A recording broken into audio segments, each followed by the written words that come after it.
May futuristic na fairings design, new adventure maxi scoot ngayong 2025 na pasok pang daily at pang adventure ride.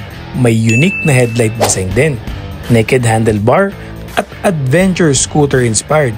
Hawig to ng ADV Honda pero mas malakas dahil 180cc po ito at naka-fuel injected pa.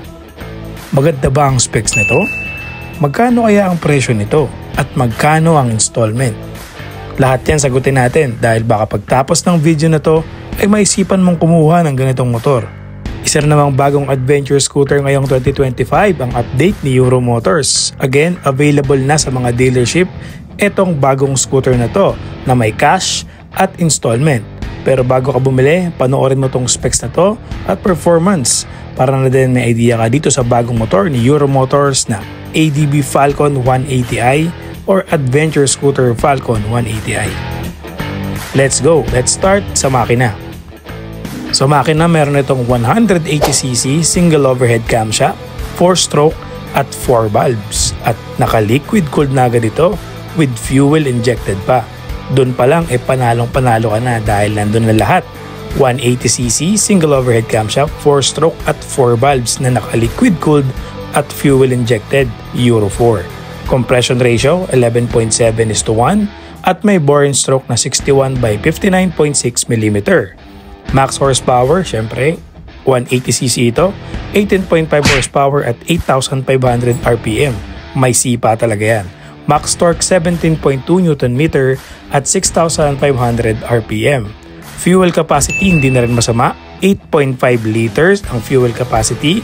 Fuel consumption niya nasa 40 to 42 kilometers per liter pero depende lagi yan sa riding habit. And when it comes to dimension or sa sukat niya, meron itong length, width at height na 1,980mm by 760mm by 1,100mm para yan sa haba, lapad at taas. Sa seat height naman meron tayong 780mm at ground clearance 120mm. Sa wheelbase 1,370mm. At eto, medyo halos same ng bigat konti ng ADV at ATR, 136 kg. Mas mabigat lang siya ng konti kasi 180cc po ito. So ito ay 180 na adventure scooter. Naalala nyo yung inilabas ni Euro Motors nung nakaraan lang is yung Griffin 180 na may pagka-sporty or yung parang kamukha ni Aerox. Ngayon naman naglabas naman siya ng kahawig ni ADV na adventure scooter pero 180. Diba? So talaga namang napaka-solid na itong bagong update ni Euro Motors. Ngayon, when it comes to suspension, meron tayong front fork telescopic standard suspension sa harapan nito. Hindi siya naka-inverted, yung standard lang na front fork telescopic. Pero sa likuran, meron tayong dual rear shock absorber with sub-tank.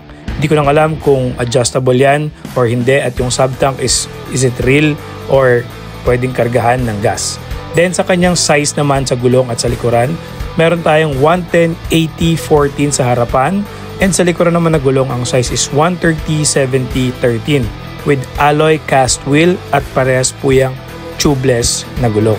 So doon, very good na ron talagang naka-alloy cast wheel, halos parang ADV Honda na din siya. Pero mas maganda to kung naka-rim set na siya or yung adventure rim set na parang sa ATR 160. And then ito yung mga features nitong Falcon 180. Meron siyang auto start and stop button or ignition start and stop. Sa traffic, pwede mo siyang i-activate para hindi nakabukas yung makina mo or mahaba yung stoplight or traffic.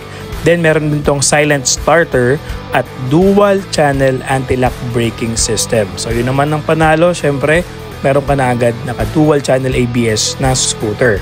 Front and rear dual ABS. Silent starter, very good din yan kasi yan yung pag-start mo hindi masyadong maingay yung makina. Smart keyless system na rin po ito at meron kang remote na kasama. So yun ang malupit, meron kang smart keyless system na agad. Pero alam ko yung style nito pwede ring manual key. I'm not pretty sure pero meron niyang hole sa gitna.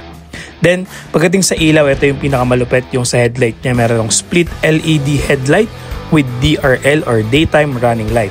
Kung titignan nyo maigi yung nasa harapan na ilaw yan tulad nyan, napakaganda at medyo malakas yung appeal nung tuka pang-adventure style, di ba? Parang sa mga BMW GS or dun sa mga pang-adventure na motor talaga. So yung tuka niya and yung DRL niya yung nagdala dyan sa bandang harapan. And of course, yung kanyang adjustable na windscreen, napakaganda rin yan, or windshield. Sa taillight naman, all LED tayo. Sa ilaw, signal light, headlight, lahat po yan is all LED lighting. Hawig na hawig talaga to ng ADB 160. Kung titignan mo yung unang tingin, talagang inspire siya ng ADB or yung sa Honda. Then sa upuan niya, meron tayong camelback seat style. So again naman, yung ganyang upuan is perfect pang long ride. Yan na po ang nauuso ngayon sa mga adventure scooter. Meron itong spacious na underseat compartment na feeling ko naman kasya ang isang full face na helmet and more documents. Syempre, ang mahiwagang tanong ng mga tropa natin, magkano ba ang presyo niyan sa market? Ang introductory price ni Euromotor dito is 129,900 pesos. So medyo tumataas na yung presyo ni Euromotors, no? From Griffin na 109,000, ngayon 129 na. 180cc naman siya, so okay lang at adventure style ang dating. Then, kung gusto mo ng installment, merong mga nag-o-offer ng 10k to 20k down payment para sa installment and sa monthly amortization nasa 5,500 for 36 months or 3 years. Yan ang installment at cash price netong Euromotors 2025 Falcon I na adventure scooter.